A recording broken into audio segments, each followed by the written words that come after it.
This is Hidden Killers with Tony Bruschi. Here now, Tony Bruschi. Let's talk about Jackie Fulford. The name probably did not ring many bells when it first popped up in Donna Adelson's lead defense attorney file, but maybe it should have.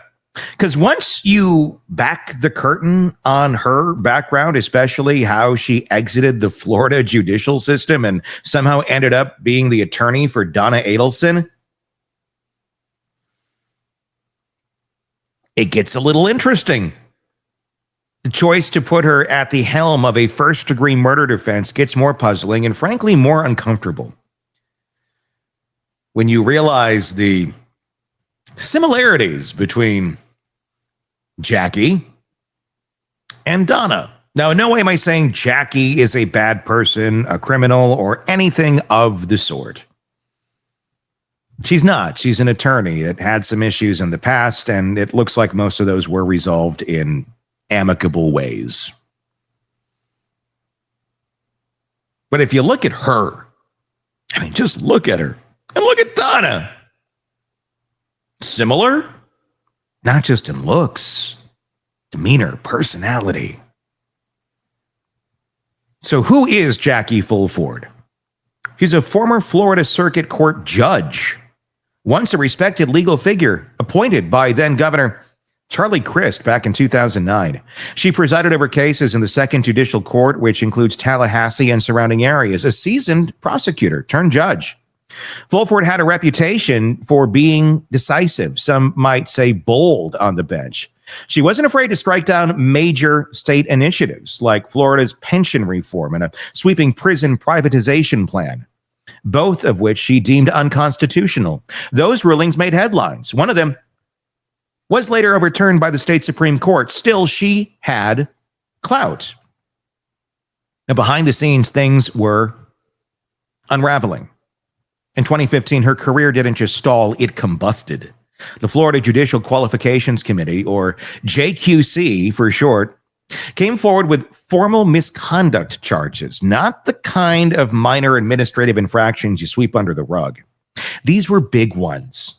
Abuse of office, conflicts of interest, coercion, and worst of all, using her robe, her judicial authority, allegedly to influence cases that directly benefited her personal life. There's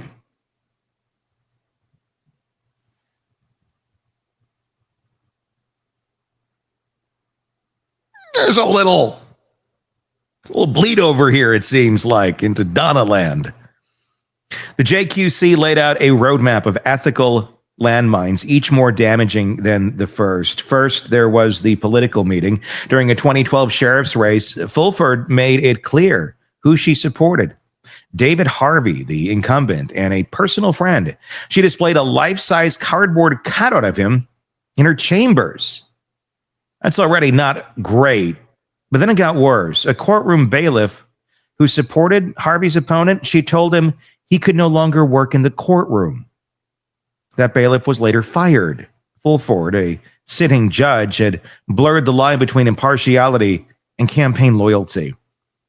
And she used her position to punish someone who disagreed with her, allegedly. Then there was the coercion allegations. In one of her cases, Fulford had a defense attorney with a major motion pending before her. Instead of allegedly mandating that professional distance that judges are required to have, Fulford asked him to do her a favor, allegedly, represent someone else in a totally unrelated matter for free, pro bono. The attorney reportedly felt like he couldn't say no. Not when the same judge was deciding whether his current client, facing 15 years, would go to prison or walk. That's a textbook definition of judicial coercion. She allegedly exploited her position to extract a personal favor, knowing full well the power imbalance in play. But perhaps the most damning accusation came from something a lot more personal. In 2013, allegedly, Fulford's live-in partner had a son, Trey Young, who was arrested on domestic battery charges, misdemeanor charges, open and shut, right? Well, not quite. As soon as Trey was booked, Fulford allegedly started making calls, and not just any calls. She reached out directly to the prosecutor handling the case, a prosecutor who had once worked for her. She allegedly started advocating for Trey hard. She allegedly helped him write his deferred prosecution agreement, the kind of legal document that would get the charges dropped if completed.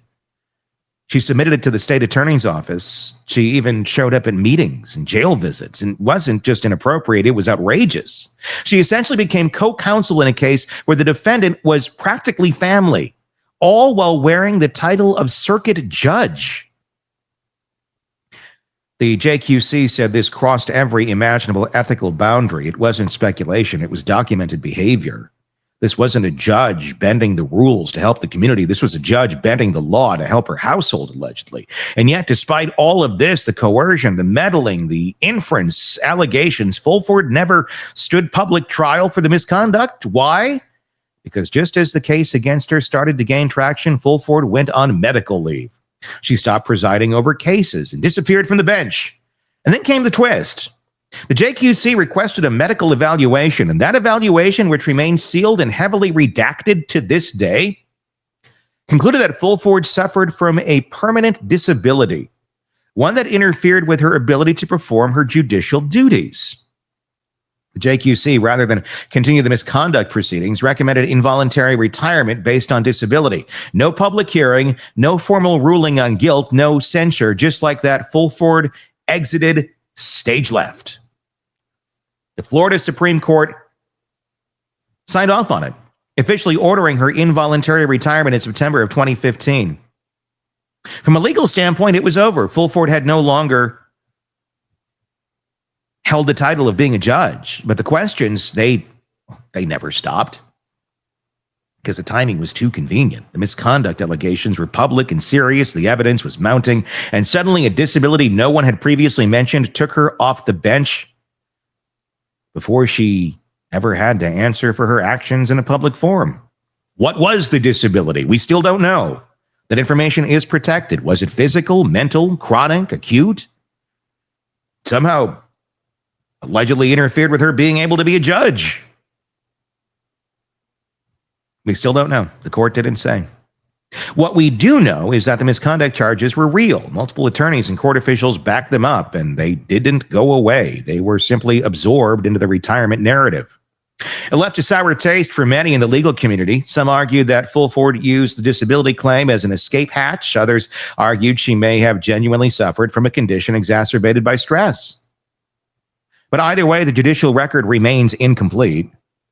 Now, fast forward a decade. Fulford is no longer a judge. She's back in private practice based in Tallahassee, taking criminal defense clients, including, and most recently, Donna Adelson. Yes, that Donna Adelson. The matriarch of the Adelson family, arrested for first-degree murder, solicitation, and conspiracy in the 2014 murder for hire of Dan Markel. Her former son-in-law. A case built on recorded calls, informants, and years of investigative bricklaying. And in her corner stands Jackie Fulford, a former judge who not long ago was quietly removed from the bench under a cloud of misconduct. The optics, let's be honest, they're kind of rough. You have a defendant accused of orchestrating a murder to regain custody of her grandchildren and protect her family's wealth, being defended by a former judge who once allegedly inserted herself into a domestic violence case involving her partner's son in order to protect her household. If nothing else, it raises eyebrows. More than a few critics have asked, is this really the attorney you want at this table in the case this high profile, this high stakes? Donna? I mean, she looks a lot like you. Not that that disqualifies, but what else is going on here? Why do you like her so much? And there's the question of competence. Fulford hasn't held public role since 2015. She hasn't been a judge in nearly a decade. Her legal work post-retirement hasn't made headlines until now. There's no question she's qualified on paper. She knows the courtroom. She knows the law, but does she have the experience to objectively lead?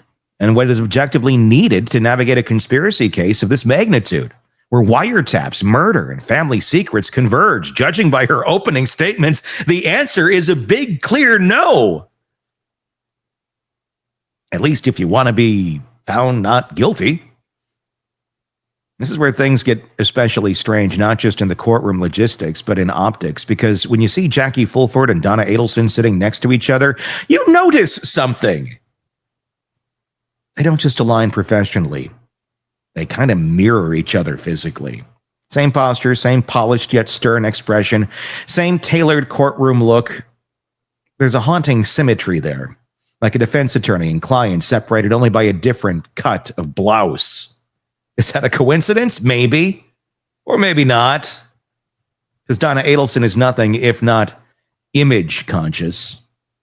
We know from wiretaps, interviews, and years of documented behavior that she's strategic about appearances, who she's seen with, who says what, how she's perceived.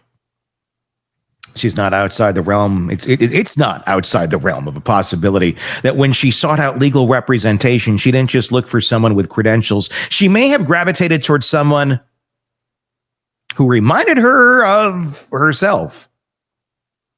Someone who projected a similar blend of confidence, control, composure, narcissism. I'm not saying that Jackie isn't. I have no idea. Someone who could reflect back the version of Donna she wants the world to see. Could Fulford's visual and emotional resemblance to Donna actually be part of the appeal? Could this be, in some layered way, a psychological power play, conscious or unconscious? A move to control the narrative through a lookalike, a surrogate, a self-styled emissary in heels? It is speculative, sure, but in a case already fueled by vanity, image management, and manipulation, it's not hard to notice the subtext, especially when it's sitting right there at the defense table. Because this pairing isn't just legally unusual, it's visually uncanny. In a courtroom drama that already feels like a Greek tragedy unfolding on high-def monitors, Jackie Fulford isn't just playing defense, she might be playing Donna's reflection. And if that's true, if Donna Adelson chose an attorney not just for legal acumen, but because she saw herself in her, in this case may be even more psychologically layered than we realized. Power, control, image, influence. Maybe the defense strategy started long before opening statements. Maybe it starts the moment you pick the person who will speak for you, the person you think can be you if the mask slips. And in this case, that mask looks an awful like Donna herself.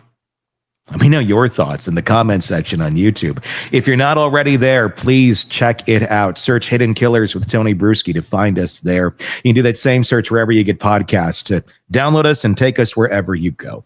Until next time, I'm Tony Bruschi. We'll talk again real soon. Want more on this case and others? Then press subscribe now and don't miss a moment of true crime coverage from Tony Bruschi and the Hidden Killers podcast.